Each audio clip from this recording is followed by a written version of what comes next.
The Tale of Despereaux, Book the First, A Mouse is Born, Chapter 12, Adieu.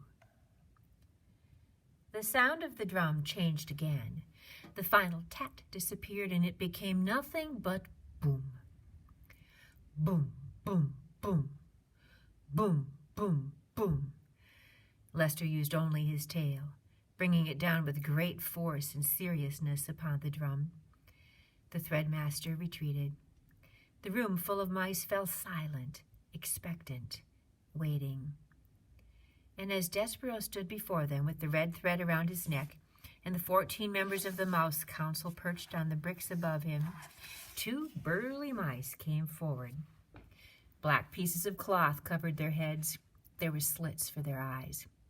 "We," said the bigger of the 2 mice, "will escort you to the dungeon." "Despereaux," Antoinette called out. "Ah, my Despereaux." Despereaux looked out into the crowd of mice and saw his mother. She was easy to spot. In honor of her youngest mouse being sent to the dungeon, she had put on a tremendous amount of makeup. Each of the hooded mice put a paw on Despereaux's shoulder. "It's time," said the one on the left, the first hood. Antoinette pushed her way through the crowd. "He is my son," she said. "I want to have a last word with my son." Despereaux looked at his mother. He concentrated on standing before her without trembling. He concentrated on not being a disappointment. "Please," said Antoinette, "what will happen to him? What will happen to my baby?"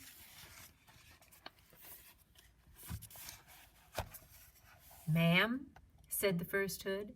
His voice was deep and slow. "You don't want to know." "I want to know. I want to know. He is my child, the child of my heart, the last of my mice babies." The hooded mice said nothing. "Tell me," said Antoinette.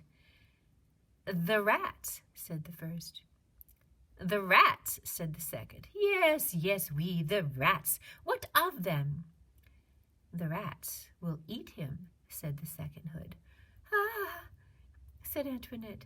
"Mon Dieu!" At the thought of being eaten by rats, Despereaux forgot about being brave. He forgot about not being a disappointment. He felt himself heading into another faint, but his mother, who had an excellent sense of dramatic timing, beat him to it.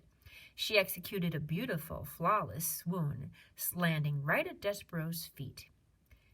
"Now you've done it," said the first hood. "It doesn't matter," said the second. "Step over her. We have a job to do. Nobody's mother is going to stop us. To the dungeon." "To the dungeon," repeated the first hood. But his voice, so deep and certain a moment ago, now shook a tiny bit.